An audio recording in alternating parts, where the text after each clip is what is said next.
Let's talk Garden Railroad. What do we got here? Move this stuff. Okay, move this. Move this and move this. So here we have a Pico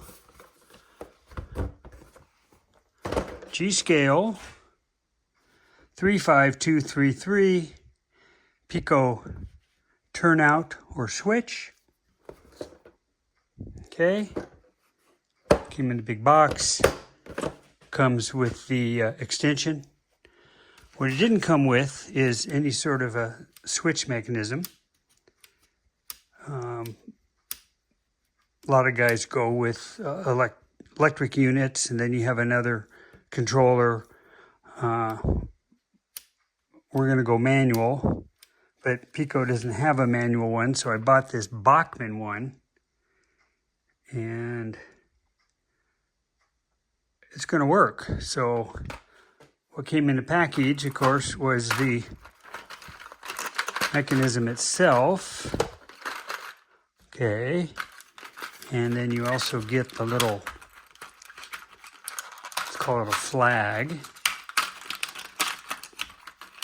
That's kind of cool. And you get these extensions here, which we're not going to use. And take this one out here. Okay, so the way this works is there's a slot here in the tie, and these fit in there like that. And of course, if this was Bachmann, the hole would have been, if it was Pico, the hole would have lined up, which it doesn't, but close enough, I think. Okay. But this says dual, and it won't go in there. So I could cut this off. Okay, but instead, I'm going to remove this material here so I can, and drill another hole so we can slide this in. And then you can see that the wire goes in, and you pull or push, whatever. So that's what we're doing. Okay, so I'm pretty happy with that. Got that notched out. I have one screw in. I guess I was hoping that this little tab would have gone in, but it doesn't matter. But I do need to put one more screw here, but you notice here that we get full travel. Okay, so pretty happy with that. So now I'm going to turn this over and drill a little hole through the other side so I can get another screw in. Let's get that done. Okay, so green is through, and thrown, red, is the diverting route. And they work pretty good. So we just need to have 7 more of these.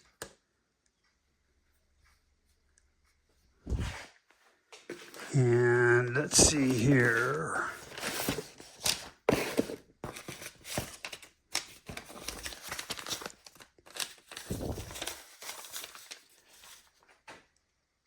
At $28 a piece. An expensive hobby. But it's a lot cheaper than doing it electronically or electrically.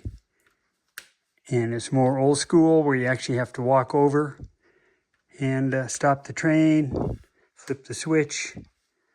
So that way us old people get some exercise. So, got that figured out.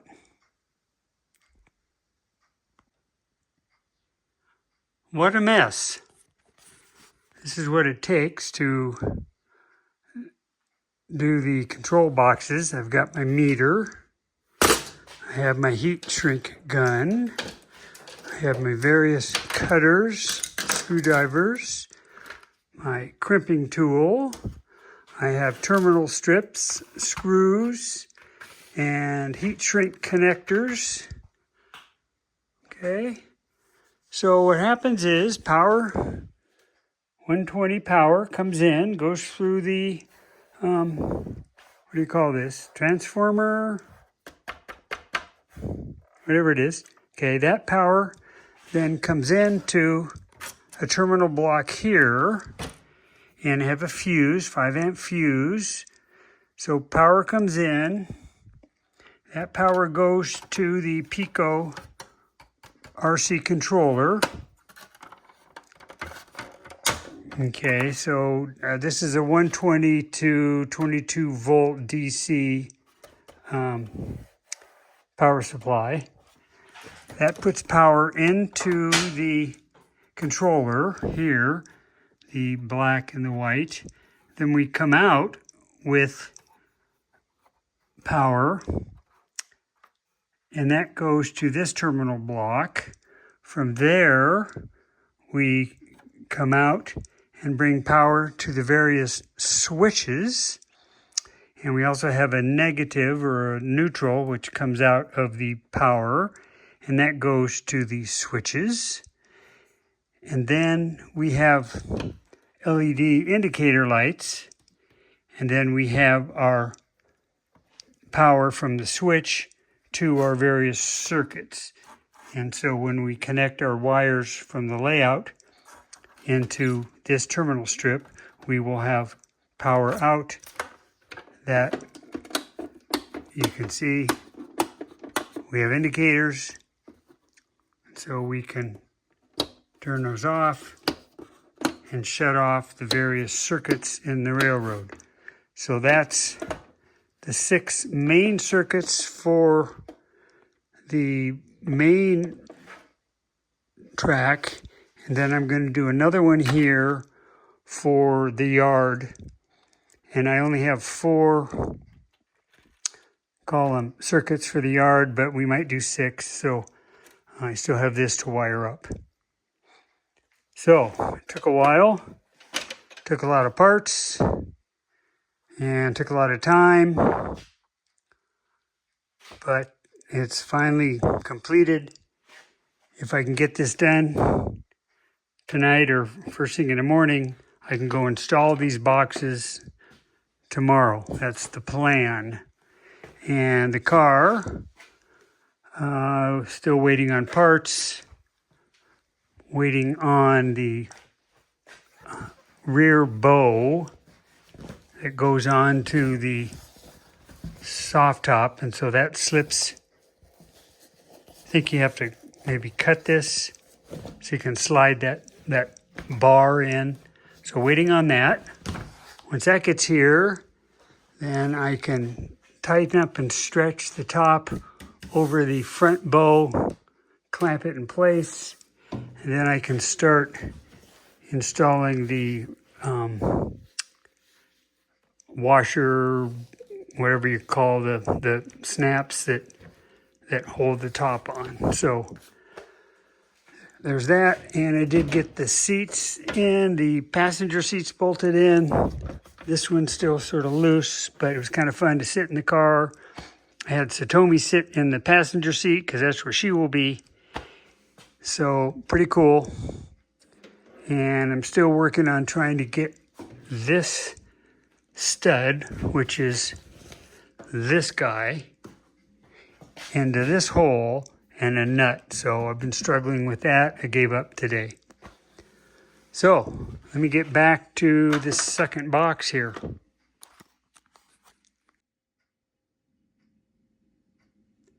I think I better quit.